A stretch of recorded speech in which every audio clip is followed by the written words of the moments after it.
Have you ever wondered why some people can spend hours and hours watching football, basketball, or any other sport, while others simply don't understand all that excitement? Why are there those who memorize statistics, buy team jerseys, plan their weekends around games, while others prefer to read a book, watch a movie, or simply don't care about the outcome of any championship? This is a fascinating question that leads us to explore the depths of human psychology, neuroscience, and even our cultural and social formation. Today, we're going to dive into this universe to understand why not everyone falls in love with sports, and discover that this difference is not only normal but also reveals incredible aspects about how our minds work in unique and wonderful ways. Before we continue, if you're enjoying this content, don't forget to subscribe to the channel and leave a comment saying what time you're watching this video. This helps us a lot to continue bringing quality content to you. To begin understanding this question, we first need to recognize that interest in sports is not a universal characteristic of humanity. Although sports have existed for thousands of years and are part of practically all known cultures, the intensity with which people engage with them varies drastically. Some scholars argue that sport is an extension of our tribal instincts, a civilized form of channeling our ancestral need to belong to a group and compete with other groups. When you root for a team, you are, in a certain sense, declaring your loyalty to a modern tribe. You wear your team's colors, you celebrate victories as if they were your own achievements, and suffer with defeats as if they had happened directly to you.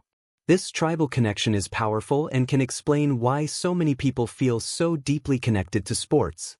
However, not all of us feel this tribal need in the same way. Some people simply don't experience that sense of belonging when they see a group of athletes they've never personally met running after a ball. And this brings us to the first major psychological explanation: individual variability in the brain's reward systems. Our brain has a complex system of neurotransmitters, especially dopamine, which is associated with pleasure, motivation, and reward. When something interests or excites us, our brain releases dopamine, and this pleasurable sensation makes us want to repeat the experience. For many people, watching sports activates this reward system intensely. The unpredictability of the outcome, the tension of the game, the possibility of victory or defeat, all of this creates a neurological experience that can be extremely engaging and captivating. But here's the crucial point: not all brains respond in the same way to the same stimuli. Some people may have reward systems that simply aren't activated by sports. What is exciting and stimulating for one person may be completely neutral or even boring for another. This doesn't mean these people are less emotional or less capable of feeling pleasure. It just means their brains find these sensations elsewhere. Perhaps in music, art, science, nature, or deep interpersonal connections. Each of us is programmed slightly differently, and these differences are what make humanity so rich and diverse. Another important psychological factor is what researchers call exposure and conditioning during childhood and adolescence. Many of our passions and interests are formed during our formative years. If you grew up in a home where sports were valued, where your parents watched games, where you were encouraged to play and participate in sports activities, you're much more likely to develop a genuine interest in sports. These early experiences create positive associations in our minds. Sport becomes linked to happy memories, moments of family connection, feelings of approval and belonging. On the other hand, if you grew up in an environment where sports weren't emphasized, or where you had less positive experiences related to sports, such as not feeling included in physical education classes or not having developed confidence in athletic abilities, your brain may have created less favorable associations that persist into adulthood. And here we find something fascinating about brain plasticity and preference formation. Our brains are incredibly moldable, especially during childhood and adolescence. The experiences we have during these periods literally shape the neural connections that form. If you spend countless hours playing soccer with friends, your brain not only develops the motor skills necessary for the sport but also creates neural networks that associate soccer with fun, friendship, and achievement. These networks become stronger with time and repeated use, making it increasingly natural and pleasurable for you to engage with sports. But if these networks never formed, or formed differently, the interest simply won't be there, no matter how much other people try to convince you that sports are exciting. Let's now explore the dimension of personality. Modern psychology recognizes that there are fundamental differences in how people experience and process the world around them. One of the most accepted models is the Big Five personality factors, which includes openness to experience, conscientiousness, extroversion, agreeableness, and neuroticism. People with high extroversion, for example, tend to seek external stimulation, social interactions, and exciting experiences.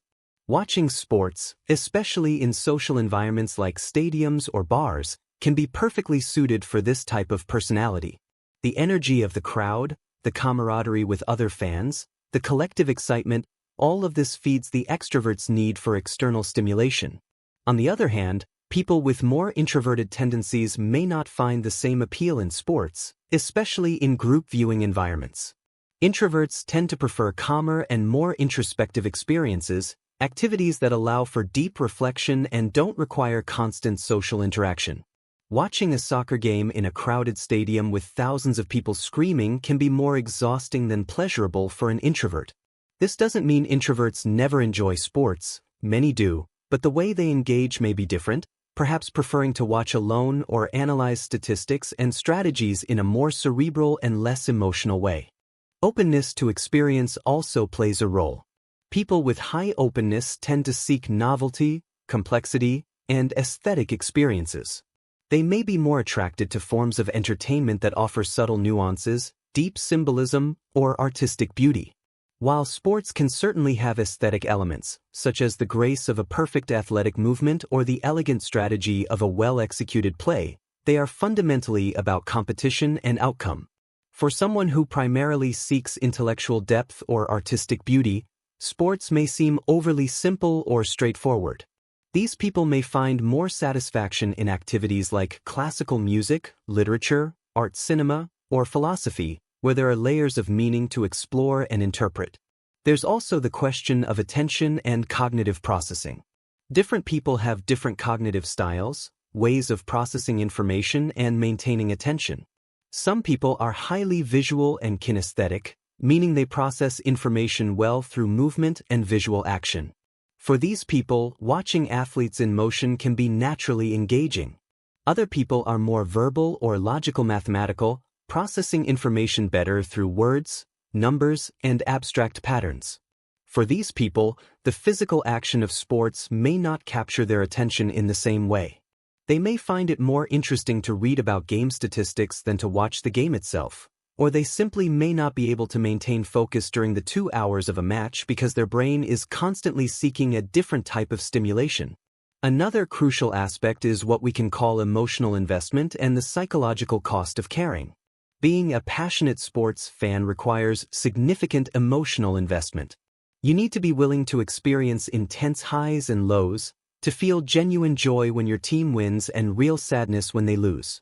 For some people, this emotional investment is energizing and satisfying. The intensity of emotions, even negative ones, makes them feel alive and connected.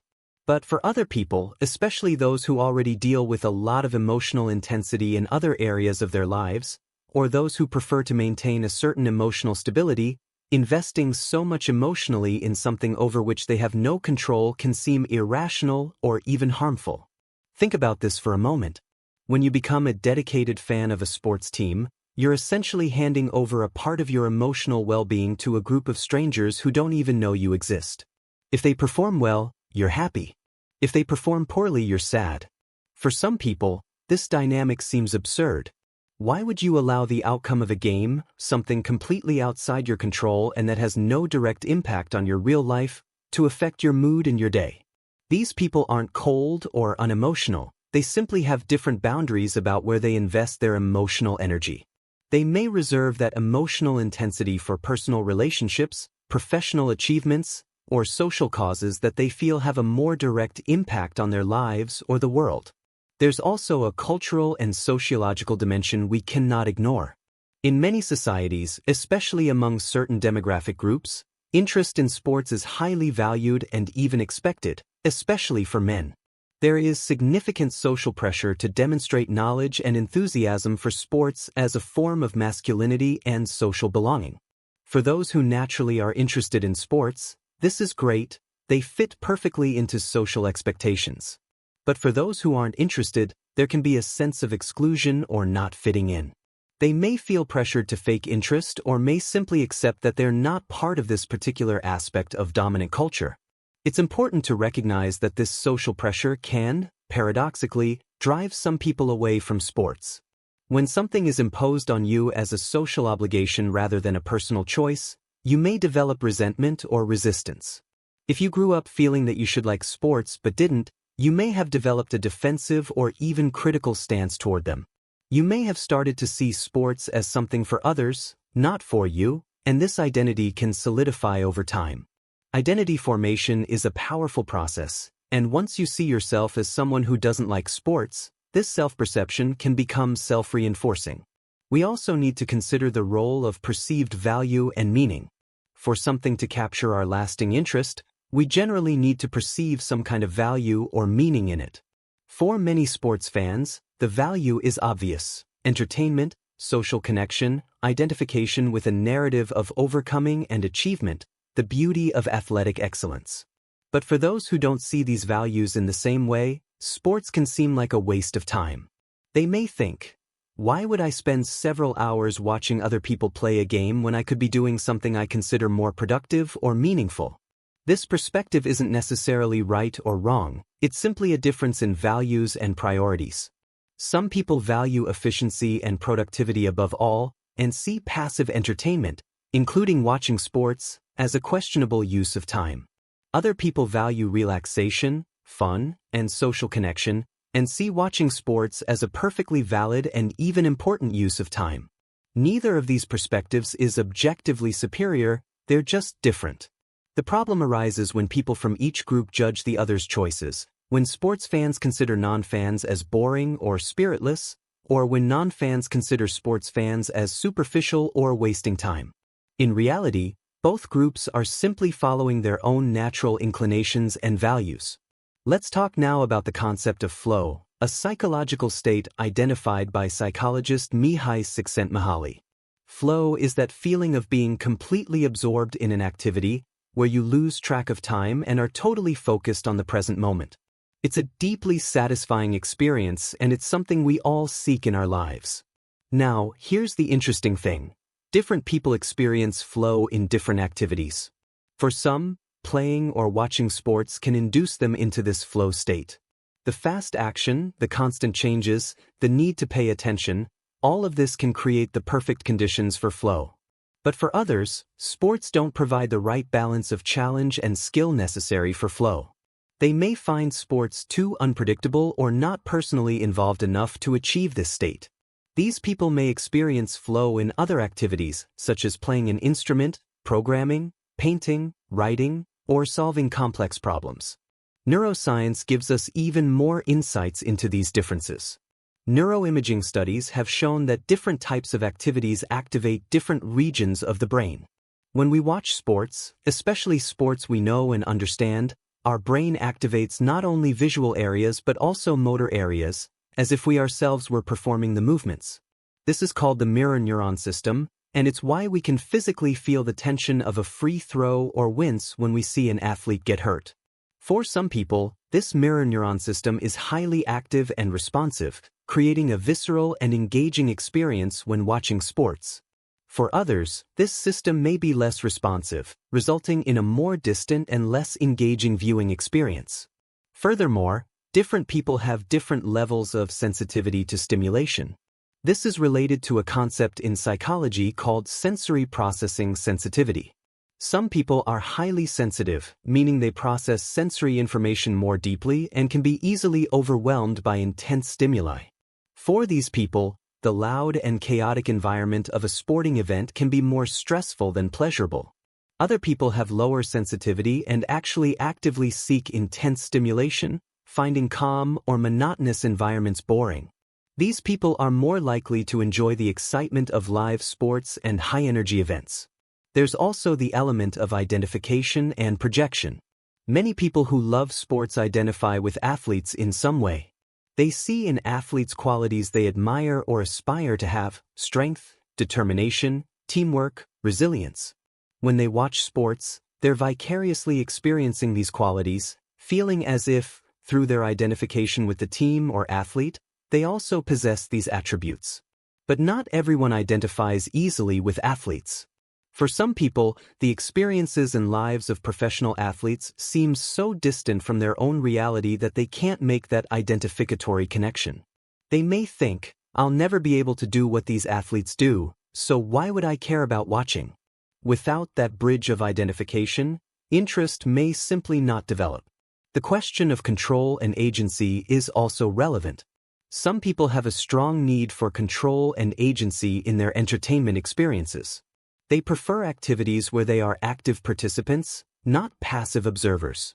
Playing a video game, for example, offers direct control over the outcome. Reading a book allows you to control the pace and pause to reflect. Even watching a movie offers a complete and controlled narrative. Live sports, on the other hand, are completely unpredictable and out of your control. You can't influence the outcome in any way, and this lack of agency can be frustrating for people who prefer to be actively involved in their leisure experiences. On the other hand, this same unpredictability is precisely what makes sports exciting for other people.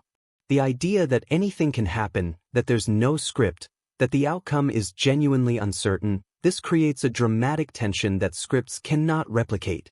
It's the difference between watching a movie where you know the hero will probably win and watching a game where there's literally no guarantee of the outcome.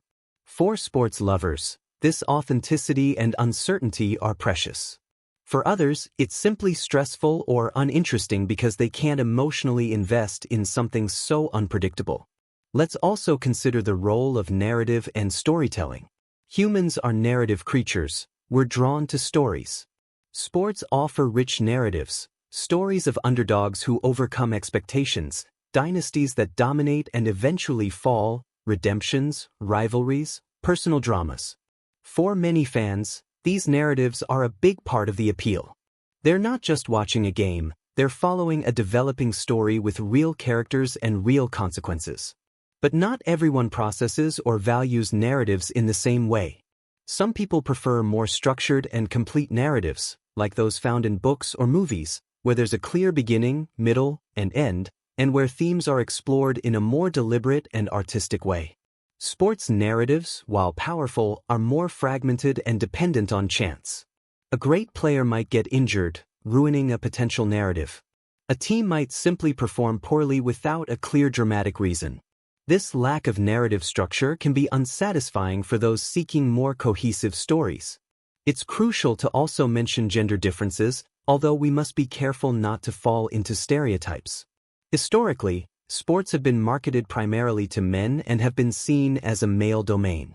Although this is changing, especially with the growth of women's sports and female interest in traditional sports, there are still average differences between genders in interest in sports.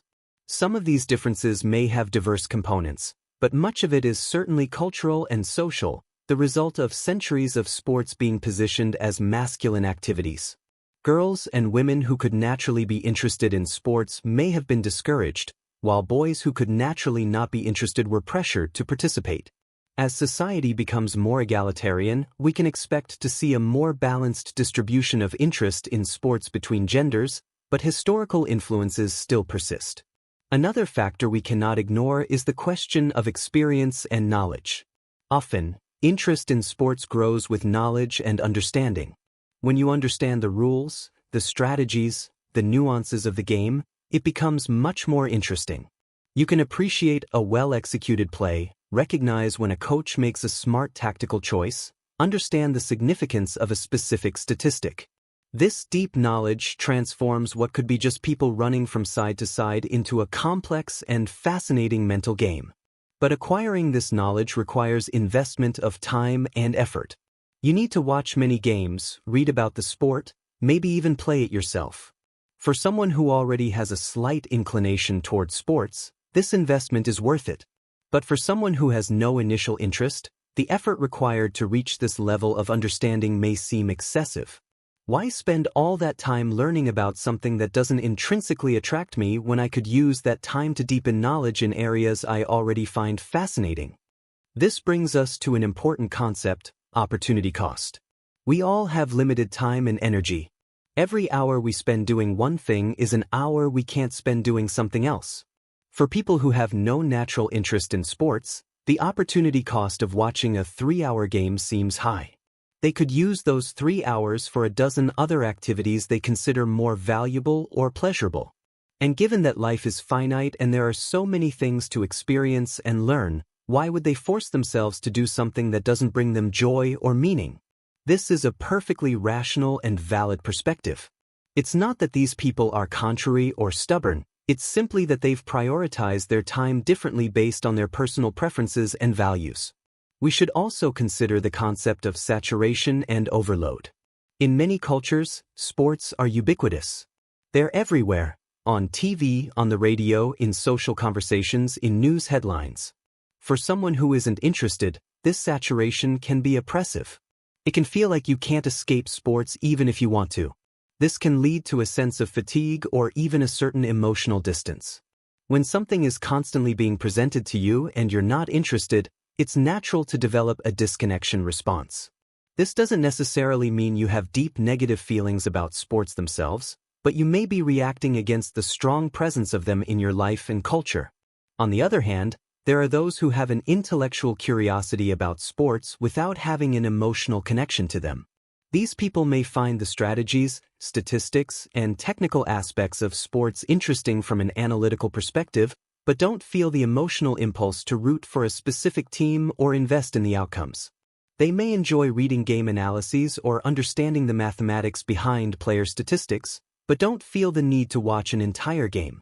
This demonstrates that interest in sports is not monolithic. There are many different ways to relate or not relate to the sports world. It's also important to address the question of authenticity and commercialization. Some individuals have difficulty connecting with modern professional sports because they see them as overly commercialized and distant from their pure roots of athletic competition. They may feel that sports have become more about money, sponsorships, and entertainment than about true athletic excellence and sportsmanship. This cynicism can be a barrier to engagement, especially for people who value authenticity and purity of purpose. They may have enjoyed playing sports when they were younger, when it was about fun and camaraderie, but can't connect with the highly professionalized and monetized version they see on TV. Finally, and perhaps most importantly, we must recognize that lack of interest in sports is not a failure or deficiency. It's simply a variation in human experience. Just as some people prefer classical music while others prefer rock, or some people love mathematics while others prefer literature, interest or lack of interest in sports is just another expression of human diversity. There's nothing wrong with not caring about who wins a championship, just as there's nothing wrong with caring deeply. Both positions are valid and reflect the unique preferences, experiences, and neurological constitutions of different individuals. The key is mutual respect and understanding. Sports fans shouldn't pressure or judge those who don't share their passion, and non-fans shouldn't diminish or ridicule those who find joy and meaning in sports. Instead, we can celebrate the richness of human experience, recognizing that different people find different sources of pleasure, meaning, and connection. Some find it on the soccer field, others in a book, others in a science laboratory, others in an art studio. There's no hierarchy of value between these choices, just different paths through this complex and wonderful experience we call human life. At the end of this exploration, what we've learned is that the psychology behind non-interest in sports is as rich and varied as the psychology of sports fanaticism. It involves neuroscience, developmental psychology, personality, cultural values, identity formation, and much more. Each person who isn't interested in sports has their own unique story, their own set of reasons and experiences that shaped their preferences. And that's something beautiful, because it demonstrates the incredible diversity of human minds and the infinite variety of ways we can experience and find meaning in the world around us. May each of us have the wisdom to follow our own authentic interests, without pressure to conform or judge the paths of others. And may we recognize that, whatever brings us joy and connection, whether sports or anything else, we are all part of the same human family, seeking happiness and meaning in our own singular way. May the Lord God bless each of you in your own unique and authentic paths to finding purpose and joy in this life.